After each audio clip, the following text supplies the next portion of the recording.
Nous allons vous parler de la production d'hydrogène. Tout d'abord, nous allons vous expliquer ce qu'est l'hydrogène, puis nous décrirons le vaporoformage, parlerons d'une autre alternative de production et pour finir, détaillerons le stockage de l'hydrogène et son utilisation. Vous avez déjà tous entendu parler de l'atome d'hydrogène, mais savez-vous nous dire quelques-unes de ses caractéristiques? Voici quelques points clés à savoir sur l'hydrogène. L'hydrogène est un des 118 éléments naturels qui composent l'univers. Il s'agit du plus petit et du plus abondant. Il représente 75% en masse de la matière de l'univers. L'hydrogène est composé d'un noyau autour duquel gravite un seul électron.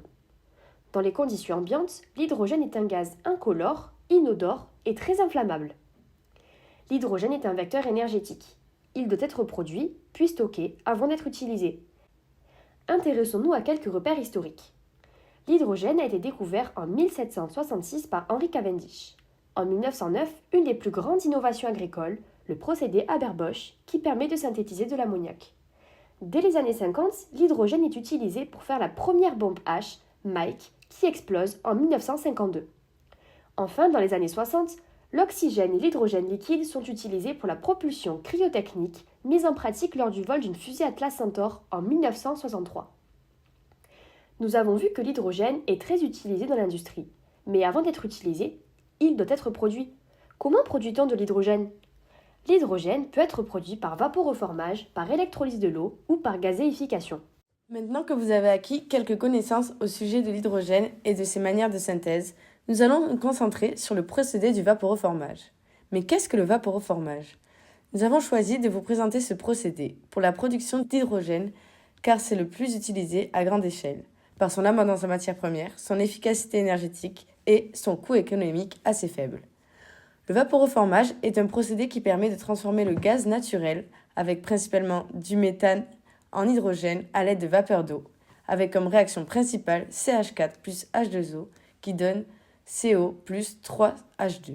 À présent, nous allons vous expliquer comment le vaporoformage fonctionne avec le détail sur le flowsheet et les étapes principales que vous pouvez identifier sur le schéma bloc à gauche. Sur le flowsheet, à droite, nous voyons l'entrée du méthane qui va être désulfurisé par biais de catalyseurs et d'absorbeurs. On parle parfois d'un lit d'oxyde de zinc afin d'enlever les impuretés comme le soufre. Puis, avec une augmentation de température dans le four, jusqu'à 450-650 degrés, on a le reformage primaire, qui permet de transformer le méthane en CO et H2. Mais il en reste encore beaucoup, entre 9 et 13%. Donc, pour obtenir un maximum d'hydrogène, on fait un reformage secondaire qui convertit le méthane restant.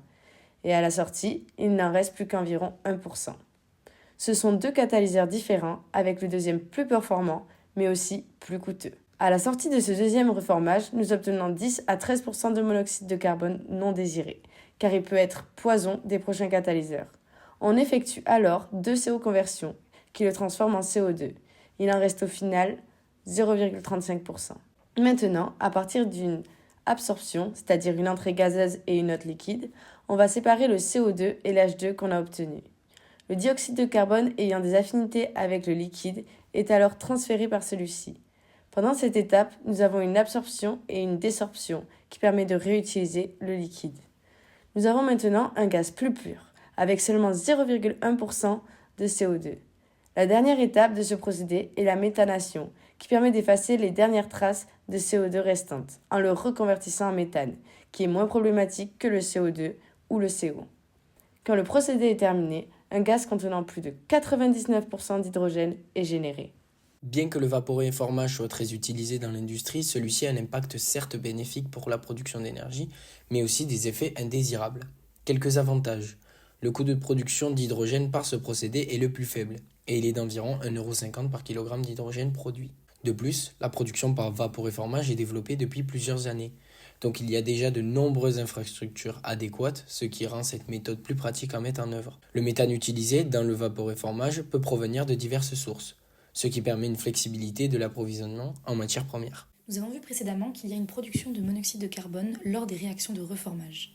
Ce sous-produit peut être valorisé dans certains processus industriels comme la synthèse de méthanol. Cependant, cette production a un impact écologique négatif. En effet, en combinant les deux réactions principales du vaporoformage, 1 kg de dihydrogène libère 5,5 kg de CO2. Enfin, le vaporoformage est très énergivore, car les différentes réactions nécessitent de chauffer les cuves. donc de l'énergie fossile est également nécessaire. Il existe différentes couleurs de l'hydrogène en fonction de la manière dont il est fabriqué. Celui issu du vaporoformage est nommé l'hydrogène gris. Vous aurez plus de détails à ce sujet lors de notre jeu. Nous allons à présent voir une autre alternative plus écologique au vaporoformage pour produire de l'hydrogène, cette fois-ci vert. Il s'agit de l'électrolyse de l'eau. Mais qu'est-ce que l'électrolyse de l'eau ? Ça a été découvert par William Nicholson. L'électrolyse de l'eau permet de produire de l'hydrogène très pur, sans rejet de polluants ni de gaz à effet de serre. Toutefois, ce mode de production est minoritaire puisque ce procédé est 2 fois plus coûteux que le vaporoformage. Il existe alors différents procédés d'électrolyse, tels que l'électrolyse à membrane échangeuse de protons, l'électrolyse alcaline et enfin l'électrolyse à oxyde solide. Mais l'électrolyse de l'eau, comment ça marche ? L'électrolyse de l'eau est un processus qui décompose l'eau en hydrogène et en oxygène en utilisant un courant électrique. Vous pouvez retrouver devant vous l'équation. À la fin de ce processus, on obtient de l'hydrogène au niveau de la cathode et de l'oxygène au niveau de l'anode. Cette méthode de production ouvre la voie à une énergie plus propre et à une réduction de la dépendance aux combustibles fossiles lorsque l'électricité utilisée provient de sources renouvelables. Mais l'électrolyse de l'eau est-elle un meilleur moyen de production que le vaporoformage ?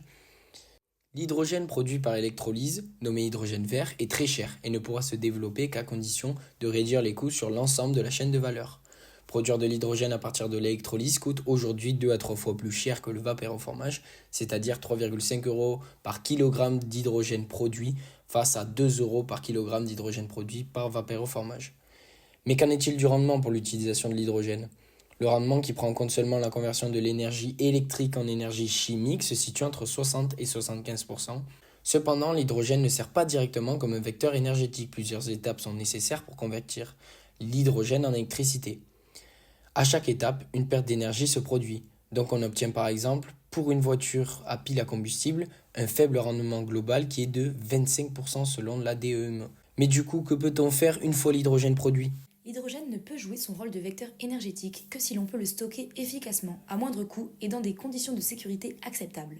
Ce gaz est très léger et occupe un volume important. L'enjeu est donc de créer des réservoirs compacts et économiques. Il existe plusieurs façons de stocker l'hydrogène. On peut le voir sur la photo que la taille d'un litre d'hydrogène varie en fonction de plusieurs facteurs, comme la pression et l'état physique. L'hydrogène sous forme gazeuse implique de comprimer l'hydrogène à 700 bars car à cette pression, il possède une masse volumique plus élevée. Cependant, elle nécessite des réservoirs robustes pour maintenir les conditions de pression. Le stockage sous forme liquide consiste à refroidir l'hydrogène à des températures très basses comme moins 253 degrés pour le liquéfier. Si cette méthode est si peu utilisée, c'est parce que maintenir le liquide à une si faible température coûte énormément d'énergie. Une solution prometteuse est le stockage d'hydrogène dans des cavités souterraines. C'est une solution sécurisée qui permettrait de stocker énormément de gaz. Néanmoins, elle nécessite une planification minutieuse et une évaluation géologique pour sélectionner des sites appropriés et minimiser les risques. En plus des difficultés de stockage, l'hydrogène est dangereux notamment lors de son transport et de son utilisation. Voici les 3 principaux dangers. Les explosions en présence d'oxygène, les flammes invisibles et les fuites. En France, 900 000 tonnes d'hydrogène sont produites par an. C'est un marché très important car le marché mondial de l'hydrogène industriel est estimé aujourd'hui à 60 millions de tonnes et le marché français est lui estimé à près de 1 million de tonnes. Mais l'hydrogène, ça sert à quoi ? L'hydrogène est très utilisé dans l'industrie. En France, les 3 marchés les plus importants sont la désulfuration de carburants pétroliers, la synthèse d'ammoniac pour les engrais et pour la chimie. Lors de la synthèse d'ammoniac, l'hydrogène est produit directement sur place pour éviter les risques de stockage et de transport. Plusieurs grandes entreprises dans le monde produisent de l'hydrogène, souvent dans le cadre de leurs activités dans l'industrie chimique, de l'énergie et de la mobilité. Voici quelques-unes des entreprises les plus importantes dans ce domaine. Air Liquide, Air Product, Total Energy et Engie. Pour finir, les utilisations de l'hydrogène pourraient être plus variées si les défis techniques, économiques, environnementaux et de sécurité associés à celui-ci étaient surmontés, ce qui permettrait de contribuer à la transition vers une économie plus durable et à faible émission de carbone. Par exemple, en développant une mobilité bas carbone avec la voiture et l'avion à hydrogène. Il permettrait aussi de stocker l'électricité des éoliennes et des panneaux solaires qui produisent de l'énergie irrégulièrement. De plus, l'hydrogène peut être utilisé dans le secteur industriel pour alimenter en énergie tout en décarbonant les industries en remplaçant les énergies fossiles utilisées actuellement. Des organisations telles que l'IRENA prévoient que l'hydrogène pourrait couvrir jusqu'à 14% de la consommation totale d'énergie mondiale d'ici 2050 dans un scénario idéal de lutte contre le réchauffement climatique.